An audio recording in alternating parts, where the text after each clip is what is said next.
মধুর আমার মায়ের হাসি, চাঁদের মুখে ঝরে। পৃথিবীর সবচেয়ে দামি শব্দ মা, যার আঁচলের ছায় কেটেছে শৈশব, যার দোয়ায় গড়ে ওঠে ভবিষ্যৎ। সব ভালোবাসা ফুরিয়ে গেলেও ফুরায় না মায়ের মমতা। কোনো সন্তানের কাজের মাধ্যমে যদি কোনো মা সম্মানিত হন, তখন সন্তানের সফলতার গল্পগুলো যেন অনন্য রূপ নেয়। চলচ্চিত্রে অবদানের জন্য যার হাতে আছে জাতীয় চলচ্চিত্র পুরস্কার ও ২১ পদক, এবার মা দিবস উপলক্ষে মা পদকে ভূষিত হলেন কিংবদন্তি চলচ্চিত্র অভিনেত্রী ববিতা। শুধু ববিতা নয়, একই আয়োজনে দেশের বিভিন্ন অঙ্গনের গুণী মানুষদের গর্ভধারিণী মাদের হাতেও তুলে দেওয়া হয়েছে মা পদক ও সম্মাননা। ঠিক এভাবে নিজের মাকে নিয়ে স্মৃতিচারণ করে উপস্থিত সবাইকে আবেগে আপ্লুত করেন দেশের জনপ্রিয় শোবিজ অঙ্গনের তারকারা।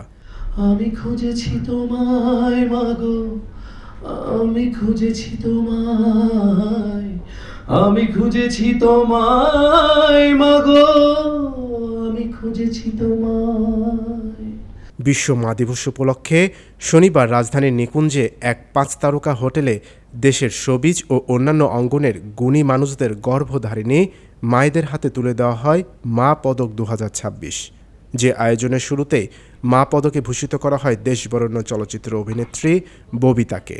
জীবনে অনেক পুরস্কার প্রাপ্তি আমি পেয়েছি দেশে এবং বিদেশে, কিন্তু একজন মায়ের রিকগনিশন এবং অ্যাওয়ার্ড, এটা আমাকে অসাধারণ আমার জন্য এক বিশাল গর্বের বিষয়। মা পদকে যেমন গর্বিত ছিলেন সন্তানেরা, তেমনি মায়েদের নিয়ে নিজেদের অনুভূতির কথা জানান সন্তানরা। ছোটবেলায় আমার মাকে ভাবতাম এই মহিলা মানুষ না, উনি একটা পরী। মা একজন ইসলামী চিন্তাবিদ এবং অবশ্যই সমাজ সচেতন, সমাজ হিতৈষী একজন মানুষ। ওনার এই দুইটা হাত দিয়ে উনি আর না হলেও ৫০০ মহিলার মৃতদেহ উনি গোসল করিয়েছেন। এই গর্বের জায়গাটা আমার সব সময় আমার হৃদয়ে অনুরণন হয় এবং বলতে লোভ লাগে।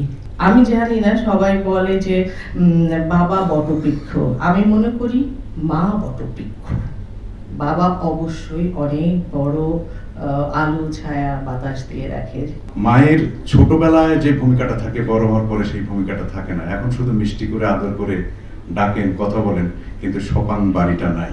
আমার মনে হয় যে সেটা প্রত্যেকটা শিশু বা যারা শৈশব অতিক্রম করে কৈশোর, যৌবন এবং কর্মজীবনে থাকেন, তাদের মায়ের শিক্ষাটাই আমার মনে হয় সকল বিশ্ববিদ্যালয়ের চেয়ে বড় শিক্ষা তার মায়ের শিক্ষা। আমার মা ছোটবেলা থেকে আমাকে নিয়ে এই কম্পিটিশনে, এই মিডিয়াতে বা আমার পড়ালেখার জন্য এই যে কোচিংয়ে গিয়ে বসে থাকা, সারাক্ষণ সেটে বসে থাকা, এই কষ্টটা আমার মনে হয় না আমি যখন সামনে ভবিষ্যতে যদি মা হতে পারি তখন আমি এর অর্ধেকও করতে পারবো। এবং এর আমার মনে হয় যে 10% যদি আমি করতে পারি তাই হয়তো অনেক হবে।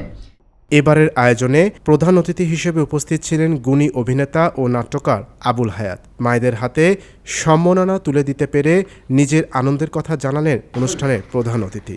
সব মাই শ্রেষ্ঠ মা, কাকে ফেলে আমরা কাকে রাখবো। তারপরেও একটা কথা থাকে, পরীক্ষাতে তো সবাই প্রথম হয় না, সবাই ভালো পরীক্ষা দিলেও একজন প্রথম হয়। সেই হিসাবে মনে করেন যে আপনারা পেলেন পুরস্কার, তারপরে আপনাদের আশেপাশে যারা মা আছে তারাও কিন্তু শ্রেষ্ঠ মা, এটা মনে রাখবেন। মায়েদের নিয়ে পঞ্চমবারের মতো এমন আয়োজন করতে পেরে বেশ উচ্ছ্বসিত ছিলেন আয়োজক অভি মঈনুদ্দিন। আমি যদি কোনোদিন এই পৃথিবীতে না থাকি, আমার এই মা পদক যেন যুগের পরে যুগ চলতে থাকে।